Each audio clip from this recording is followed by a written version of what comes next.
What do you think? Can you do cognitive behavioral therapy on your own? I'm Nicholeen Peck, and that's what we're going to be talking about in this video.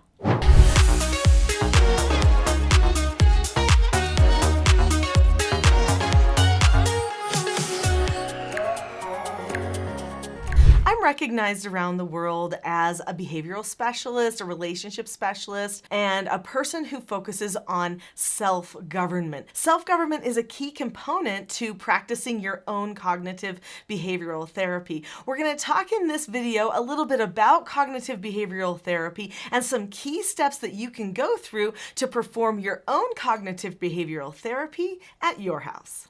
Cognitive behavioral therapy is a way of thinking and a way of processing that recognizes possible places where you might be causing yourself emotional pain or trauma. In fact, it's really useful at dealing with anxiety, depression, relationship issues, or just when you seem to be getting stuck in a thinking rut.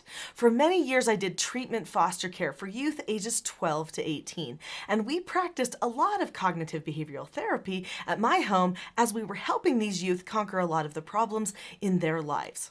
For many years, I've been helping people learn something called self-government. And self-government is basically being able to analyze yourself and determine which direction you want to go, to have skills in place to help you make a new plan for yourself so that you don't keep falling in the same behavioral and thought pattern traps. So basically, it's cognitive behavioral therapy. But today, in this video, I'm going to be sharing with you how you can actually have a therapy session on your own. In order to be successful at doing your own cognitive behavioral therapy, you have to have regular checkups with yourself or with somebody else. Now, this is why many people go to therapy, because they need somebody to hold themselves accountable. If you don't think that you can hold yourself accountable for your own self-inventory, your own meeting that you're having with yourself, then bring somebody else into the picture with you. Every week, it's really healthy to have a 10 or 15-minute time where you think about where you're having hang-ups and make plans for your future success. So put in your schedule a time, a concrete time that's going to happen every week that you will not forget, that is your time to assess how you've been doing on your own thinking patterns throughout the week. And if you want to make sure it happens, invite a friend or loving family member who understands and cares about you to be part of the meeting too. Every time that you start a meeting with yourself or with somebody else, it's always best to focus on what went well. What are your successes? How have you improved over this past week? So take the first 5 minutes of this 10 to 15 minute meeting and just write down on a piece of paper what went well. When did you have success at controlling your thoughts? When did you choose happiness this week instead of depression and anxiety? When did you push the fears away or drop the subject?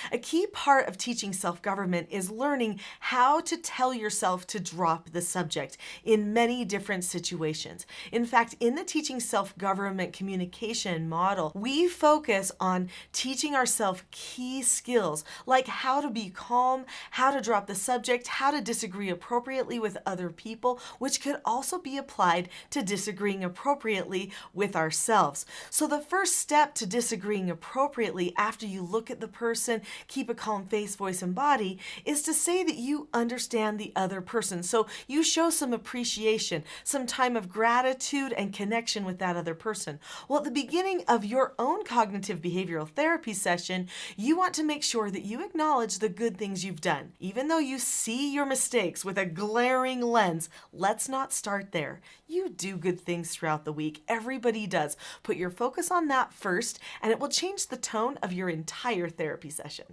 Next, you want to write down on your paper what's gone wrong. Those should be easy, but make a little list. After you make a list of what's gone wrong this week with your own thought patterns, then you want to rank those things. So determine which one is the biggest problem, the thing that needs to be solved first. Because truthfully, you can only solve one problem at a time. And a wise person recognizes that they shouldn't be focusing on every failure at once, but just one at a time and taking those deliberate steps to conquer that one habit that needs to be fixed first. And you know what? Sometimes when you conquer that one habit, some of those other bad habits get fixed in the process. Before I get to my next steps in the process, I want to invite you to subscribe to this channel. There are videos like this that come out every single day and you're not going to want to miss them. Subscribe now.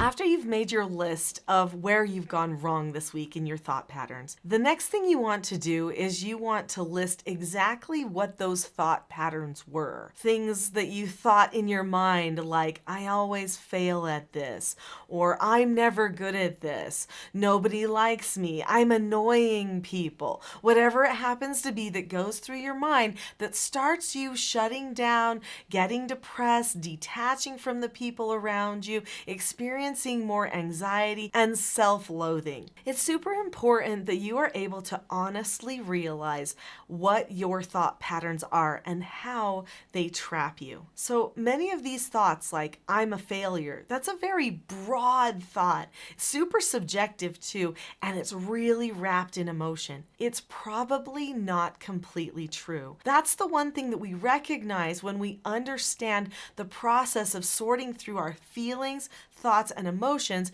is that many times because of a feeling or a habit of experiencing a certain emotion, we actually embrace thoughts that are not completely true. So if you look over your list of things that happened well this week, you'll recognize you're not a failure. You don't always mess up, and you don't always annoy the people around you, or whatever your issue happens to be. So then when you look at the problems, be honest about what the thought is that comes to your mind. If you truly do think when you see that problem or think about that problem that you are a failure or that you are beyond hope, then you know that you need to take those thoughts to the next level. So what is the next level? Well, why do you think that thought? You've got to assess that. Maybe you think I'm a failure because you often see yourself making mistakes. So if you think, well, I often mess up, that's your evidence, okay? So we do need to compile some evidence for why we have this thought that is not a productive thought. In fact, if we could keep that in mind, there are certain thoughts that are productive and they are often based in truth and optimism. And then there are certain thoughts that are not productive. They are often based in small amounts of evidence, but also usually pessimism. So keep that in mind. We're going to go ahead and compile our evidence because we need to know why we think what we're thinking, but hopefully after we compile this evidence, we can start ourselves going in a positive direction. So what is your evidence for these thoughts that you have? If you say it's because I often mess up, or I've messed up at this particular thing before, so I know I'm going to fail again, that's why I have anxiety about it, then go ahead and write that down on your paper and discuss it with the person that you might be sharing this meeting with. The next thing that you want to do is you want to counter your thoughts. Now, this is probably the most powerful and important part of cognitive behavioral therapy, is where you challenge that thought that you have. You even challenge the evidence. So you say the exact opposite almost to yourself of what you've noticed is the thought pattern that you have. So if your thought pattern is something like, I always mess up, I'm never good at this, and then your evidence was, well, because I have made these kinds of mistakes before, then the next thing you want to tell yourself when you challenge those thoughts and that evidence is you want to say, I've learned valuable lessons from making mistakes in the past, and I probably won't repeat those mistakes in the future, or something like that.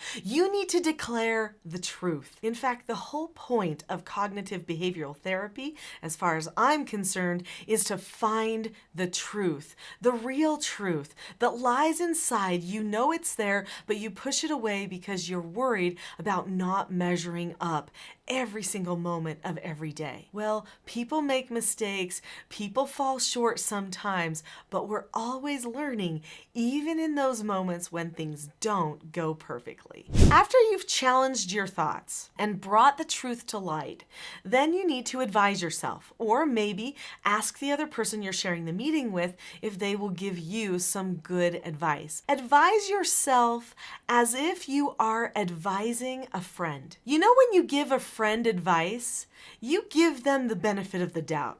You give them credit for trying their best. In fact, you have a lot of faith that they will do good because their intentions are good. Well, when you advise yourself, do the same thing. Say to yourself, Nicholeen, you can do this if you make a plan for something better in the future. You can use this skill next time this same thought pattern comes. Maybe you use a self-government skill like one I would often teach my foster children called accepting a no answer.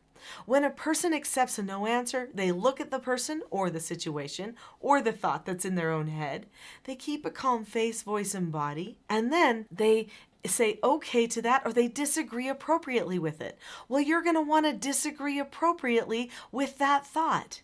You're going to want to challenge it. And then you say, okay, we've got this, and you drop the subject. That's what you are doing when you are practicing cognitive behavioral therapy on yourself. And you need to think and believe that you can do it, just like you would believe that one of your friends can do those things too. We've just scratched the surface of what you can learn to master yourself, to have self-government, to overcome some of those debilitating thoughts that tear you down again and again. If you've enjoyed this video, I know you're going to love my next one, which is called The Expectation Trap versus the Cycle for Success. In that video, I'm going to share key processes and skills that you can use to conquer your self-defeating thoughts when you're around other people as you are trying even more to self-govern yourself in every situation.